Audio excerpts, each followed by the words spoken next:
Something shifts inside an empath, and the silence that follows is more powerful than any scream.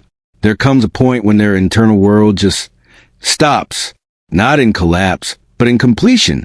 Carl Jung identified this not as a breakdown, but as the ultimate spiritual arrival. When an empath ceases to care in the old way, they don't turn heartless. They become unreachable, and that alters every dynamic around them. Jung devoted his career to studying people who arrived at this state. His findings are core assumptions about sensitivity, growth, and personal power. This moment of release isn't an ending. It's the start of profound new strength. And grasping its why could be the key to your own psychological freedom. To see why an empath reaches this point, we must first trace the path that leads them there. Jung noticed a clear rhythm among his most perceptive clients. These weren't simply kind people. They were human sponges, their very nerves tuned to the hidden frequencies of those around them. Entering a space, they instantly downloaded the emotional climate. A simple meal with family left them drained from balancing unvoiced conflicts. Friendships cost them dearly, as they felt each person's side in every argument.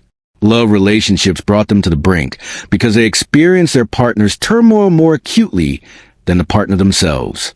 Jung termed these people the silent pillars of their communities. They didn't just notice pain.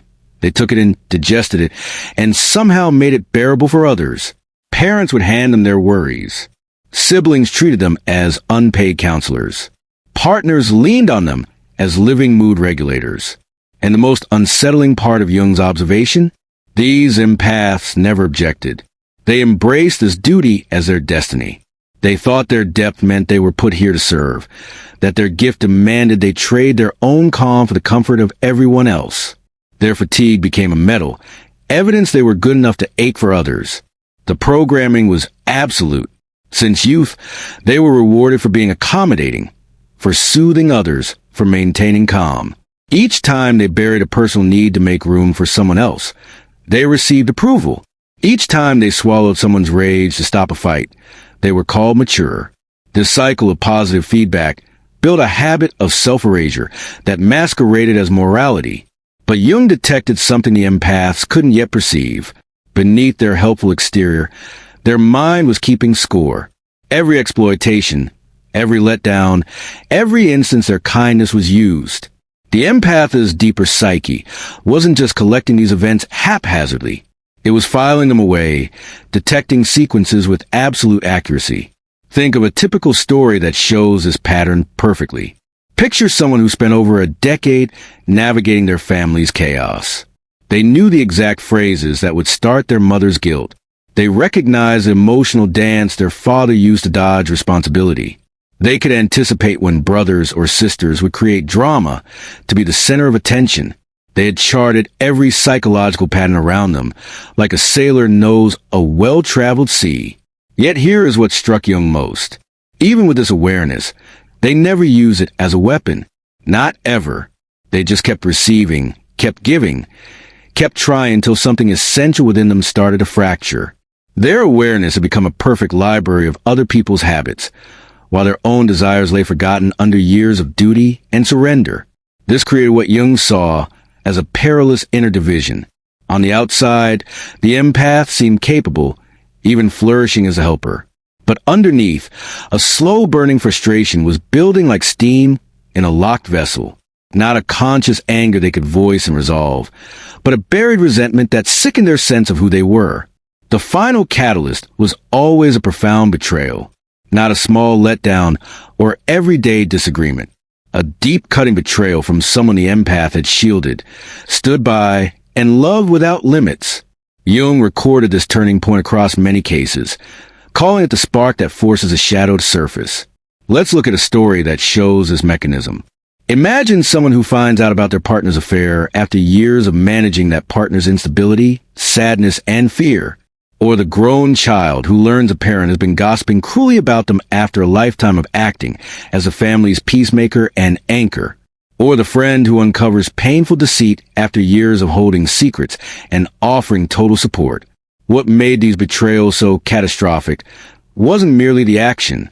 It was the empath's sudden understanding that they had sensed the red flags all along and looked away. Their instinct had shouted the truth for months or years, but they had quieted it. They had opted to see the best in someone who was clearly showing their true colors. They had turned on themselves to preserve a dream of who others might be. This self-betrayal cut more deeply than any external wound. The empath saw they had been a partner in their own mistreatment. They had ignored their inner guide, mistrusted their instincts, and let their limits be crossed to save connections that were eroding them. The fury they felt wasn't only for the betrayer. It was for themselves, for letting it go on long after they knew the truth. Empaths aren't damaged. They are alchemists in the making. That awareness broke something core, not their spirit, but their delusions. Jung named this the recalling of projections. The empath had been casting goodness, possibility, and purity onto people who lacked these traits. They had been seeing not who people actually were, but who the empath needed them to be. When those visions finally shattered, the empath didn't weep or shout or fall to pieces as everyone waited for. Instead, something far more unsettling occurred. They grew still, deeply calm. Their gaze changed, not with sadness, but with sight.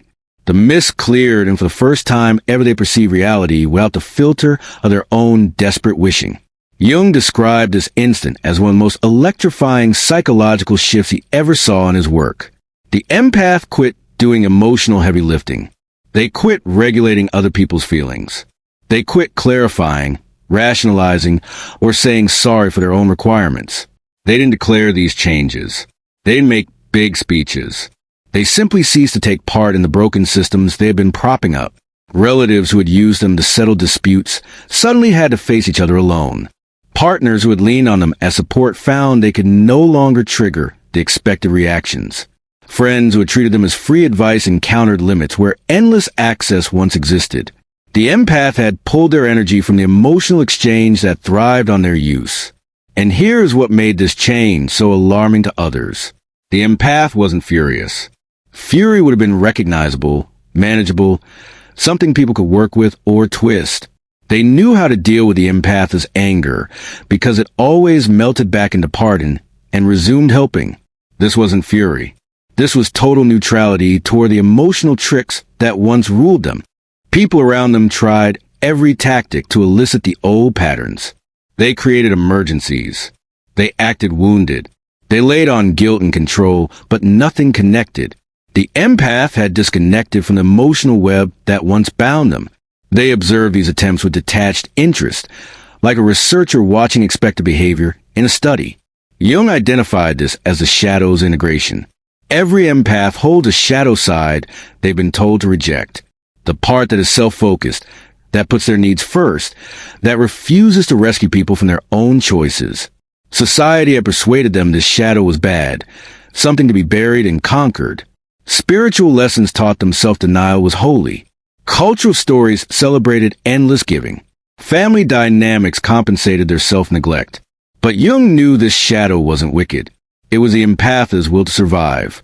It was their psychological defense system trying to guard them from being eaten by others' brokenness. When the betrayal finally made them integrate this shadow, they didn't become mean. They became whole. The self-focused shadow joined with the compassionate light, forging something the world never expected. An empath who could sense everything, but now decided consciously where to place that sensing. An empath who saw through control, but no longer felt forced to pretend otherwise. An empath who loved profoundly, but only those who had shown themselves worthy through mutual care and honor. This is what Jung intended by the last stage of spiritual awakening. Not rising above the self, but bringing all parts of the self into deliberate choice. The empath had lived their whole life caring for others by neglecting themselves. Now, they were learning to care for themselves with the same passion they had once handed out so easily. This wasn't self-absorption. This was self-protection.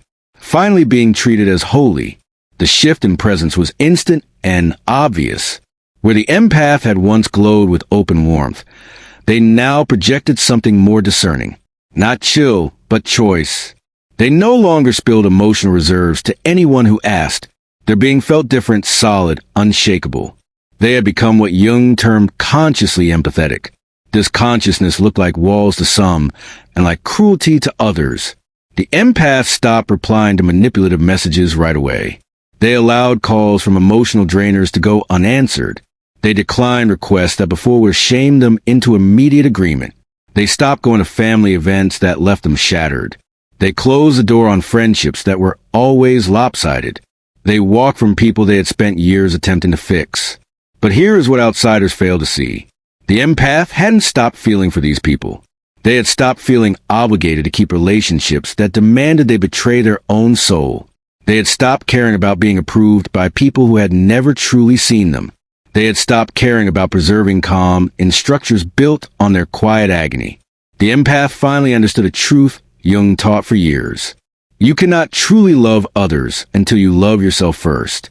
Not the shallow self-admiration of ego, but the deep self-regard that refuses to join in your own undoing. This was the base that had always been missing from their connections.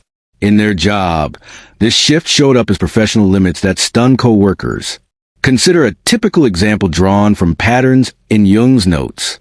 See this clearly in office situations where the person who used to take on everyone's stress and handle workplace politics just stopped. They did their own work excellently, but no longer cover for others' duties. They joined meetings, but no longer patched up fights that weren't their burden. They stayed polite, but unreachable to the emotional plays that once distracted them. Supervisors who had depended on them to do multiple roles suddenly met someone who worked their paid hours and nothing extra. Colleagues who had dropped their issues on them met polite guidance toward proper channels. The office atmosphere changed because the empath had stepped out of part of universal emotional trash can. Efficiency sometimes wobbled at first because the structure had been built upon their exploitation. In family circles, the transformations were even more striking. Let's view a story that demonstrates this dynamic. The empath who had always organized holidays, settled fights, and soaked up everyone's mess stopped performing these tasks. Not with statements or fights.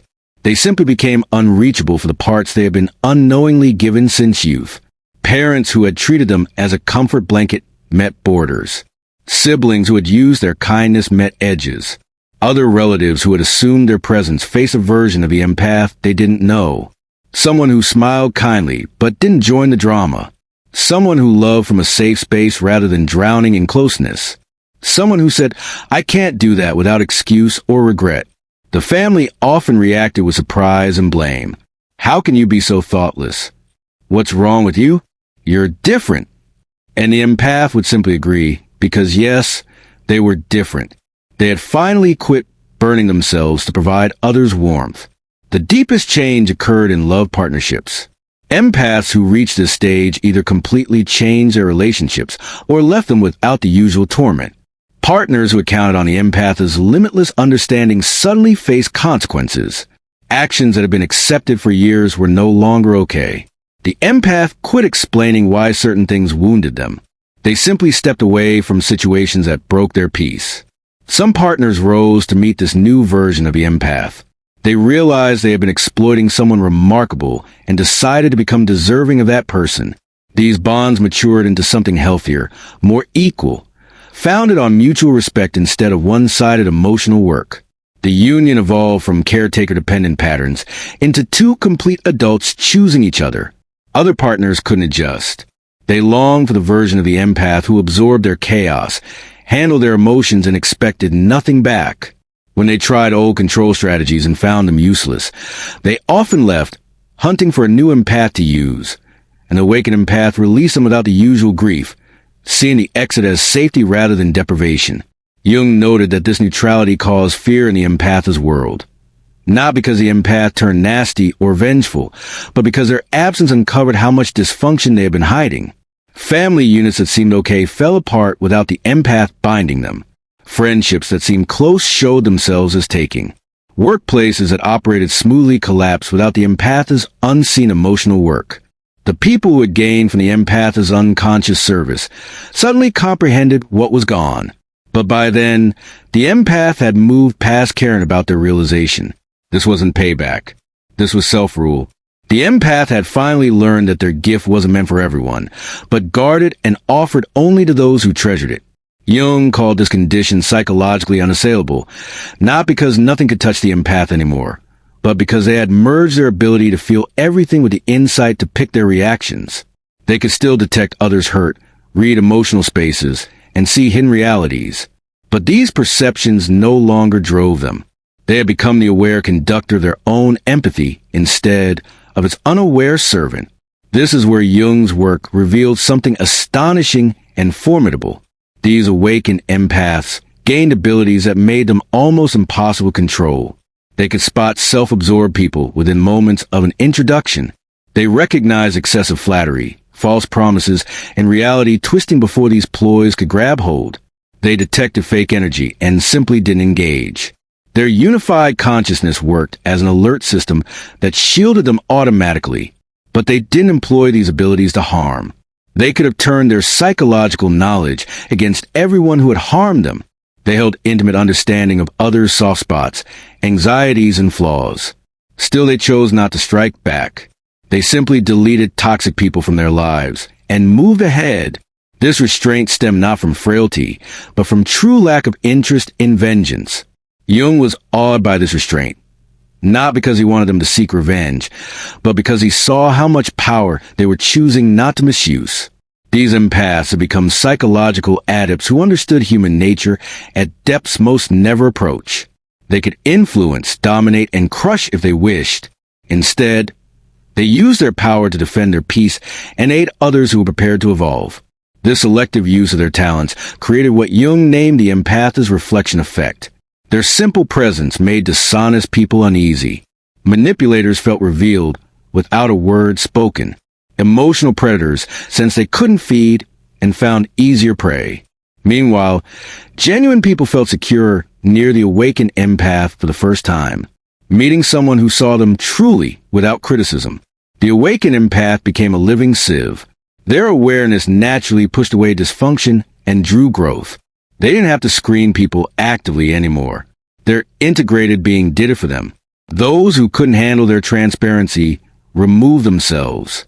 Those who valued real connection drew nearer.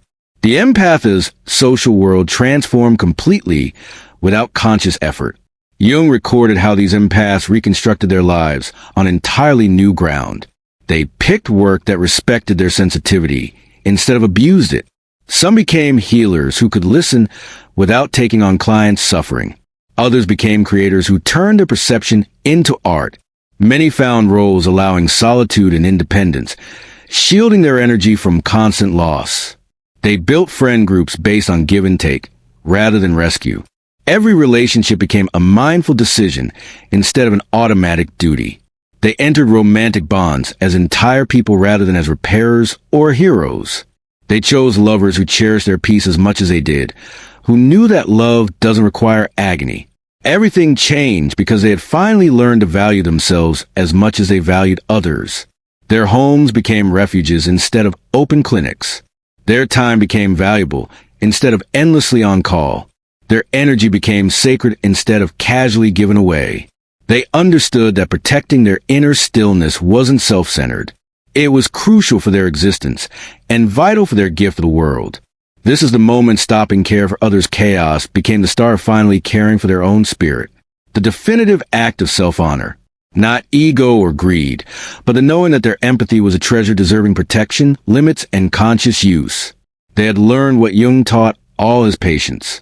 You cannot give from a void, and suffering for others helps no one. Jung understood this transformation as the emergence of a sovereign self. Someone who had journeyed through unaware empathy, through betrayal and breaking, through shadow merging, and arisen as a conscious selector of their own life. They no longer reacted to others' emotional pulls. They responded from a place of assembled completeness. Every action became purposeful rather than automatic. The empath who stops caring hasn't lost their heart. They've claimed their authority. They haven't turned icy. They've become aware. They haven't quit loving. They've learned to love themselves with the same fierce dedication they once gave away to all. This growth represents the peak of psychological development Jung found in his research. This is why Jung termed it the final stage of spiritual awakening. Not because growth stops, but because the empath has finally learned the fundamental lesson. Their sensitivity is sacred. Their energy is precious. Their peace is not for debate.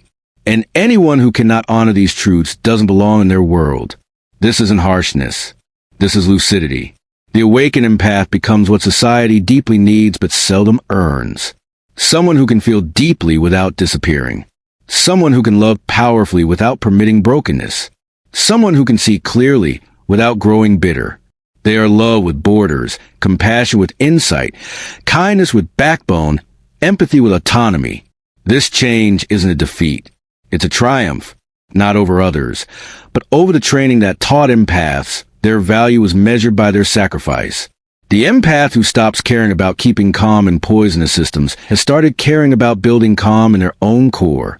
They rejected the lie that goodness requires pain and that love means self-loss.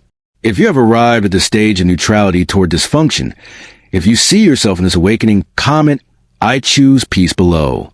Not because you're quitting, but because you're finally choosing you. Please like this video if Jung's understanding connected with your path. Subscribe to Winds of Thought for more deep dives into psychological shifts the world often ignores, but truly needs a grasp. The moment the empath stops the old kind of caring isn't the close of their tale. It's the dawn of their self-rule. And that's precisely what our world needs more of.